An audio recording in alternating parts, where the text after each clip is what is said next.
Well then, the life of Eli. So, packing up the travel trailer yet again. You can't see it, but all the bags and things are on the floor, and we are officially prepping to leave Seattle. That's right. So Friday night, we shall be off into the great unknown, going back to the East Coast. It's a weird thing, but again, that is how the life of a technology revolutionary goes. Dun dun dun! So I know a lot of you guys out there probably at this point think I have lost my ever-loving mind, but really and honestly, there is a reason for this.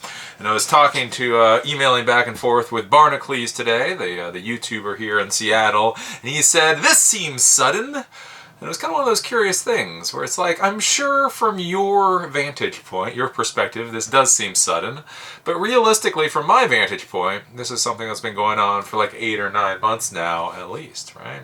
So the question is why is Eli going back to Baltimore? Why? Why is Eli going back to the East Coast? Why is he going back to Baltimore where people are egotistical and greedy? And realistically, the reason I'm going back to the place where people are egotistical and greedy is I now have the money idea. I now have the money concept.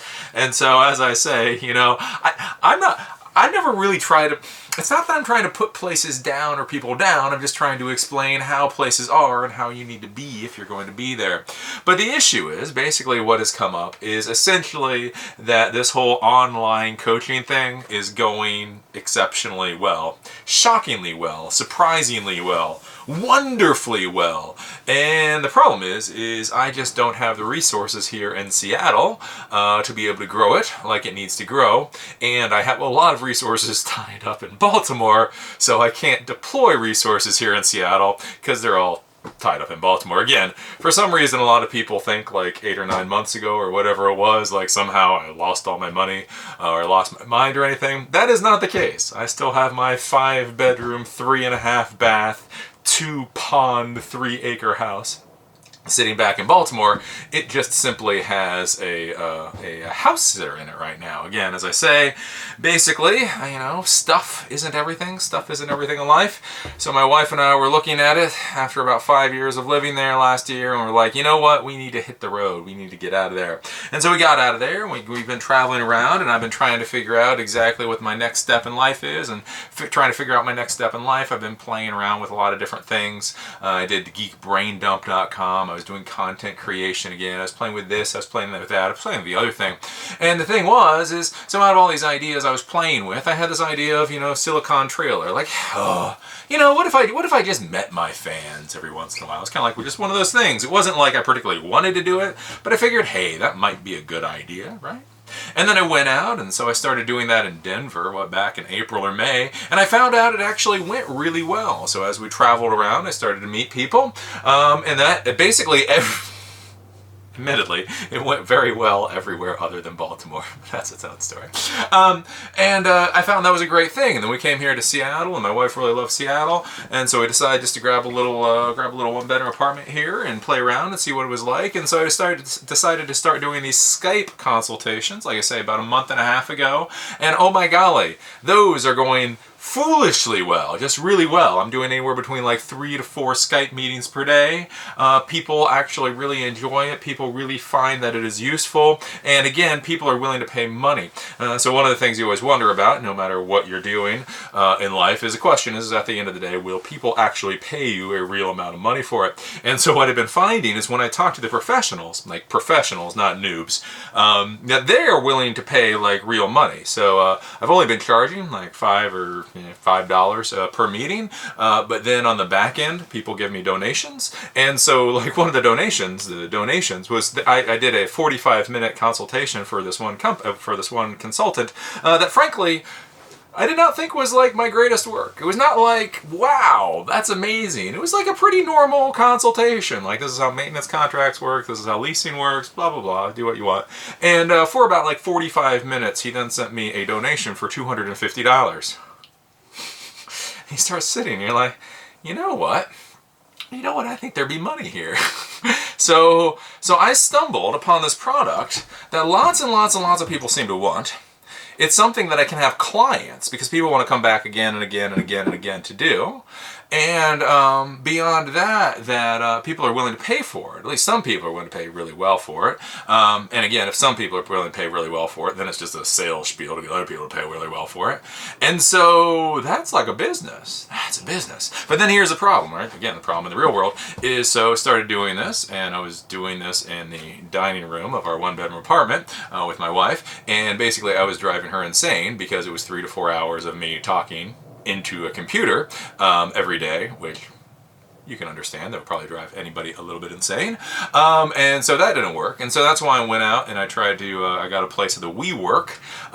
And so I got a little office there in order to do it. But that just made me feel physically ill. Again, I don't know what it is. I don't know if it's the sound off the glass. I don't know if it's off-gassing. I don't know if it's the ventilation doesn't work. I don't know. That place made me physically ill after about 2.5 days. So I came back and then I started working on the bathroom.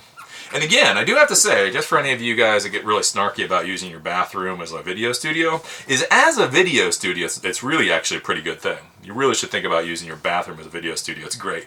Again, it's in the center of the building. You don't have sound issues. There's no windows. So you don't have lighting issues. Again, you can normally only see about this much behind somebody, so it doesn't really matter where you are, if you're in a bathroom or not. You just put up your backdrop and away you go. The issue that I had there, again, is doing little videos, like a video like this is no big deal in a bathroom. Sitting there and talking for 3 to 4 hours into a webcam, on the other hand, bathrooms not really working out so well. And so basically that's where my wife and we went off the trip, went off to the Olympic Peninsula this weekend, and we were really talking about it, and it's like, you know, listen, I need a place to work. I need an office. Yeah, I need a real effing office. And so we were talking about it, and the issue here is in the Seattle area, everything is really expensive. Again, my one-bedroom apartment costs about $2,000 a month. So a 2-bedroom apartment would cost $2,500 a month, plus utilities, plus parking, plus. It comes out to like $3,000 a month for a 2-bedroom apartment, which unto itself wouldn't be too bad if I did not have a 5-bedroom, 3.5 bath, 2-pond house sitting back in Baltimore. You know what I'm saying? It's like, well, if I'm planning to start working, start working, 8-hour days, 9-hour days, I would rather be doing that from the comfort of my nice little studio in a house and with all of the accoutrements, right? And then if we decide to move, then actually move in a more reasonable fashion. So that is the decision. So on Friday, we have to be a little quick, just because it is this time of the year. So we have to haul this travel trailer all the way across the East Coast. That means we have to go across a lot of mountains. The Cascades, the Rockies, a couple other mountains. And so it's November 3rd today. So we got to go before. Snow has already started falling in the mountains, which is not fun. Hauling a 30-foot trailer through snow is not something I'm looking forward to. So basically we've got that coming up, plus I've got my family's, we all get together for Thanksgiving every year, so that's about 3 weeks away. So basically we decided, you know what, let's pack everything up and let's go back East Coast. We called the house sitter today. The house sitter is more or less okay with it. Not irritated at us. I don't know, might be irritated at the world, not irritated at us. So that's going well. We basically broke our lease, just so any of you youngins out there know. Whenever you get a lease for an apartment, you should always make sure it has some kind of breakout clause. And so like we have a break clause where basically you pay 2 months rent. And then you get out of the lease. So basically we just wrote a check for 2 months rent, got out of the lease. We have people, donation company, coming to pick up our new IKEA furniture and take it away. And so yeah, so on Friday, we will be back on the road again, going to Baltimore, because I really believe in this coaching thing. Again, I've been struggling for like years now, trying to find a good business. I was telling this to my wife, and it really is a true story, that like one of the proudest moments of my life, again, a lot of you guys think business is all about money, and even when I talk about money, you guys get the wrong impression.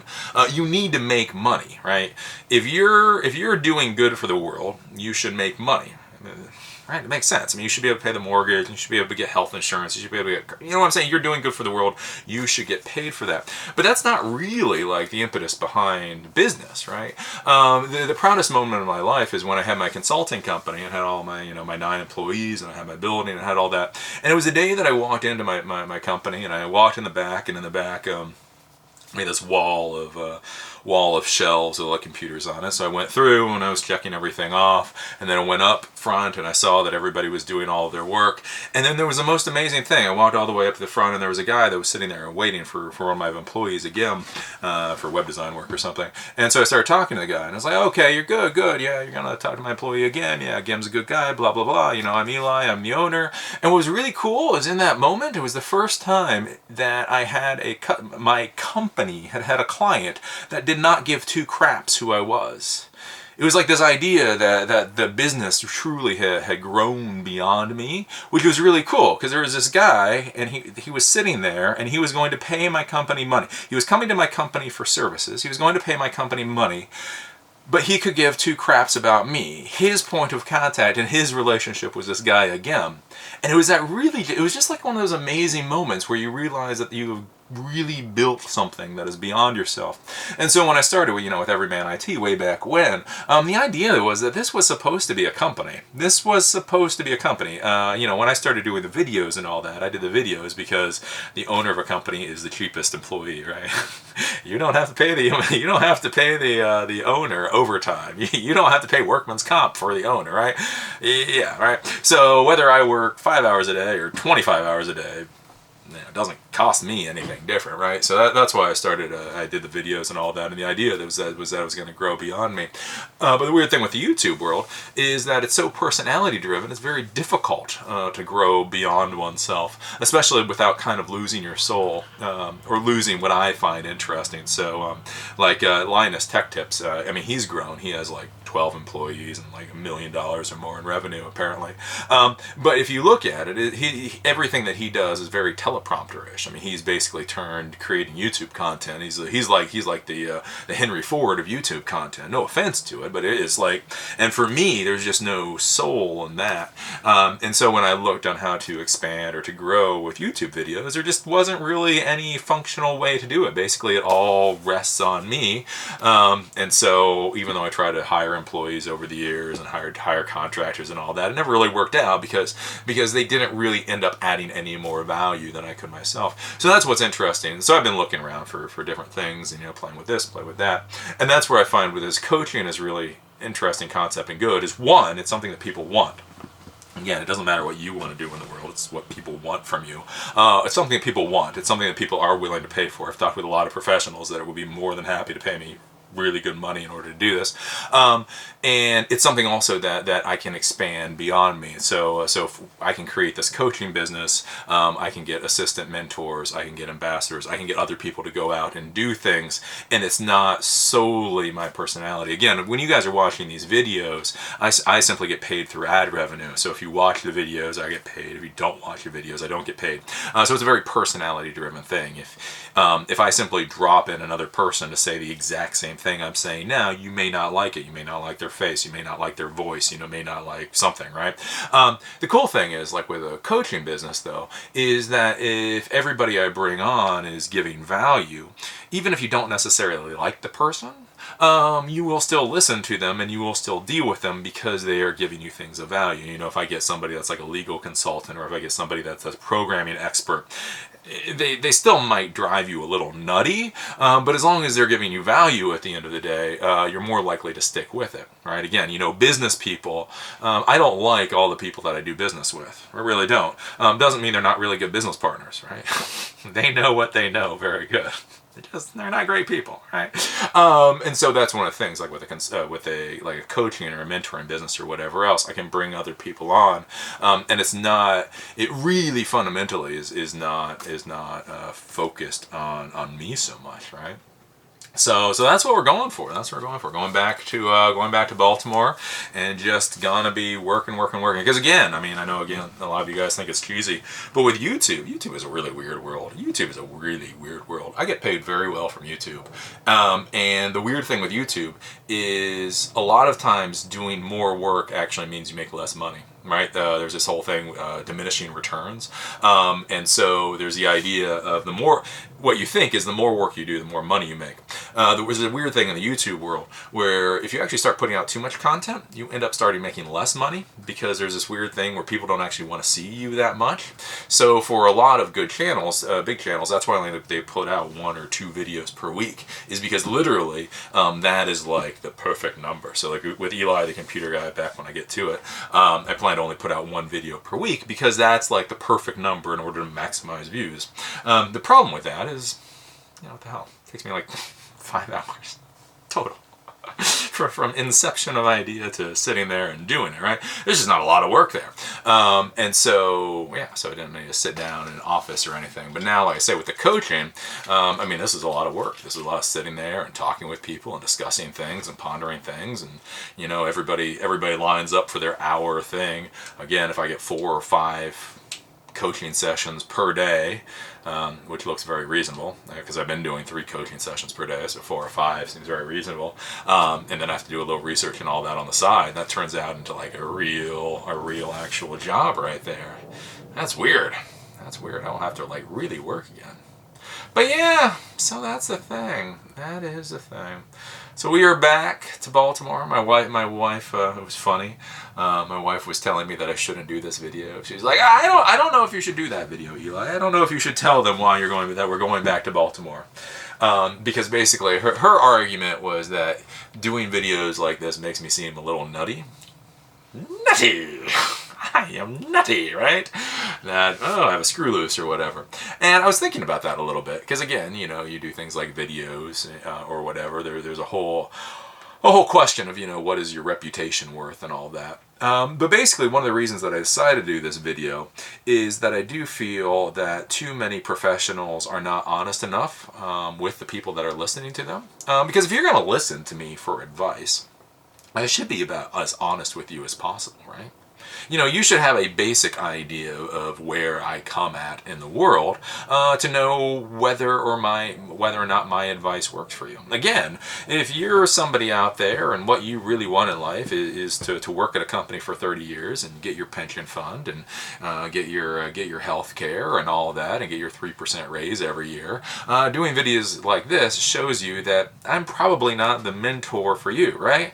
I'm the type of guy that sits there, goes, wow, look, I got a lot of money in my bank account, I'm bored, let's get a travel trailer and travel across the country until I come up with a good idea, right? So by doing videos like this, I show you my mentality and kind of like how I do things so that you guys can decide whether or not you want to listen to me, right? Because I think that's one of the biggest problems with listening to gurus or mentors or advisors is you don't really understand how they live life. You don't really understand what their priorities and all that kind of stuff are, and so there's a lot of disconnect. And so for me, I think trying to show you guys some of this, it's not really supposed to be personal. I'm really not trying to open my heart to you or anything like that. It's just to show this is what my priorities are. Again, when I went out there and I was looking for mentors and advisors and all that when I was 20, I did not look for the wealthiest people. I did not look for the most successful people. I looked for the people that were generally successful and happy. Right? The people that had really cool effing lives and were making money. That's what I went for. And it's true. It really is true. And so that's kind of one of those things that you should be thinking about with whoever you listen to is, do they live the lifestyle that matches what you want? If you want to have $100 million, if you want to have a Ferrari, you know what I'm saying? If you want to be a playa with the girls, I'm not your guy. I'm just not your guy. I probably will never have $100 million. Even if I did, I probably will not buy a Ferrari. And yeah, I'm just not a player, right? I'm the guy that makes enough money to do what I want to do, and then I go off and I do cool stuff until I decide there's something else interesting I want to do with the professional world. If you like that, watch my videos. If you think that's stupid, don't watch my videos. And there you go. There you go. So, Yeah, that's a thought. So we are going. We are officially going back to Baltimore. Having been here in Seattle for about 2 months now. Really, I don't have a lot bad to say about Seattle. I think the only bad things about Seattle, I do have to say, are prices are stupid. Prices are really stupid. Like if you're thinking about coming out to Seattle to find your fortune or any of that, the issue you run into out here is the properties, the apartments, and all that are in the cool areas. You know, areas you want to live are just stupidly effing expensive. So the property that most people can afford basically ends up being like any other suburb you'd live in anywhere. So that's one of the issues is just price. Again, if you've got money, you have money, you can afford it. This is a great place. Again, really, the big reason that I'm leaving is I have so many assets just tied up in Baltimore. Like if those assets, if I could relatively easily liquidate those assets within a couple of months, it would be one thing. But again, with property and all that kind of stuff, we're not going to go into property. Oh, I hate property. Why did I buy? Why did I buy? But anyway, so property here is really expensive. Like seriously, like in the area that we live in now with these apartments, I took a look on Zillow for like houses for sale, and they have like these 800 square foot houses, not apartments, not condos, houses, small, nice little houses. They start at like somewhere like $500,000, $600,000. Right. So that's expensive. And then traffic. Traffic is shockingly, horribly bad. So I-5 and I-90 are the main corridors through Seattle, and they are just god awful crap. It was very, very difficult to be melodramatic about how bad the traffic is for those things. So those are the two bad things. Again, as far as like Seattle freeze and all that, I found Seattleites to be very, very, very nice. Again, most of them are very focused on whatever it is they're doing in life. Yeah, the weirdest thing that I found from like the startup life or the tech world here that I was really surprised about, the one thing I was surprised in the tech world, is that though even here has a whole Silicon Valley envy, which kind of surprises me. I mean, you've got Amazon here, you got Microsoft here, you've got all these other startups here, like Adobe. I don't know if their main office here, but they've got a big office here. There's like a lot of big offices here. And yet when you go to the startup world, so you're in the little startup world, you still hear a lot of Silicon Valley envy. Like even here, they're like, what can we do to be like Silicon Valley? It's like, your houses are already too expensive. And that's the thing to think about, right? So like right now, the reason I have no interest in going to Silicon Valley, unless I make a lot of money, right, is because I'm complaining about property here at like $2,000 a month for a one-bedroom apartment. Apparently in like the San Francisco area, it now averages $3,500 a month for a one-bedroom apartment. I mean, that doesn't even make any sense. I don't get that. I do not get that. So yes, not going to Silicon Valley anytime soon. So anyways, yeah, that's a thought. That is the thought for what it's worth.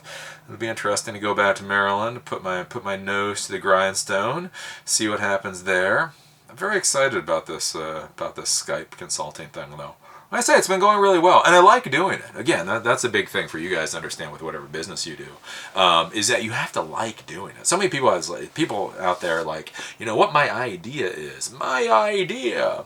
And again, as I try to pound into your head, it's not about your idea. It's about what are you willing to iterate 1,000 times. Again, so videos, right? I mean, it's not an idea of I am a computer expert and I'm going to talk about videos, now I make money. It is I'm a computer expert, I'm going to talk about computers and create videos, and then I do it 1,500 times. Everybody always seems to miss that 1,500 time part. Again, like I say, doing the coaching, why I've been so shy about it is I really didn't think I would like it. And a spaghetti monster. I really didn't think I would like it. It was really kind of one of those, give back to the world type of things. Well, I guess, maybe, I'll talk to these people and be nice. But then, again, like I say, it's gone really well. And overall, with the Skype meetings, I don't think I've had any issue. I've had one person disappear. Like, out of like over 30 Skype meetings, I've only had one person that was a no-show. Don't really know what happened to them. And otherwise, I had some weird ones. Some flaky people and some people that asked them way too technical questions. But overall, like nothing like really horrible or awful. which is always a bonus for me. So yeah, I'm excited with the whole Skype coaching and all that. But yeah, so if you're interested in Skype coaching, I'm going to put it on hiatus after this week until I get back to the Baltimore area. I figure we will get back to the Baltimore area like first week of December, and then we'll start rocking and rolling. And the nice thing too is once I get back to my home office, and we have Verizon Fios. And the thing to think about with technology is what is important to you. So here in the Seattle area, what's really nice is I have 110 megabits per second down, but only 10 megabits per second up for $40 a month. What's nice is back home, I only have 35 megabits per second down, but frankly that's more than enough. But the nice part is I also have 35 megabits per second up.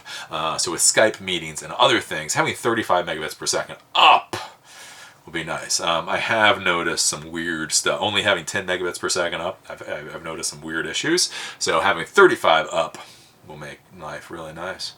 But yeah, that is it. Eli, the computer guy, going back to Baltimore, putting my nose to the grindstone, hopefully going to build something cool. I think I can build something cool off this. And again, like I say, the important thing that is I like this. This is fun. This is exciting. This is cool. This is enjoyable. This is something that people will pay money for. And that, again, like I say, is something you guys have to figure out. But this is why I try to be honest with you guys about like the experiments and why I do things, is because again, like doing Skype coaching, I mean, it's like if you had told me like 12 years ago I would be famous for YouTube videos, that I would have considered a joke, right? You would have then told me I was going to start launching a business where I do Skype coaching. I really would have called you a moron. Like, there is no way in hell that would happen. But it's all these little experiments, and you try a little bit of this, and you try a little bit of that, and you try a little bit of the other thing. And again, like I said, I get a lot of snark from you guys because you guys see so many of my failures. Geek Brain Dump didn't work out, this didn't work out, that doesn't work out, But that's the thing, is you do these fail. You're always experimenting, you're always playing, you're always seeing what the next thing is. And then it will be the most random of things. It will be the thing that you do that you don't really think is going to be successful, and that is the one that'll just be like, damn, this is great, this is cool. And so that's how I feel with the Skype consultations. Again, I've only done like 30 of them now, but I mean 30, again, whenever you're going to do anything, you make sure you do a lot of them. And so 30, they've all gone really well. So that's it. That is my thought. We're going back to Baltimore so I can focus on the Skype business. Don't worry, I will still be doing videos. Like I say, everything. So once I hit the road, everything kind of went to hell just because I've been on the road. But once we get back, I'll keep putting out videos and all that kind of stuff. But yeah, this is exciting. This is kind of cool. So I guess we will see how it goes. So cross your fingers. Cross your fingers. Let's hope going over the mountains in November is not nearly as bad as I imagine it will be. Let's cross our fingers on that.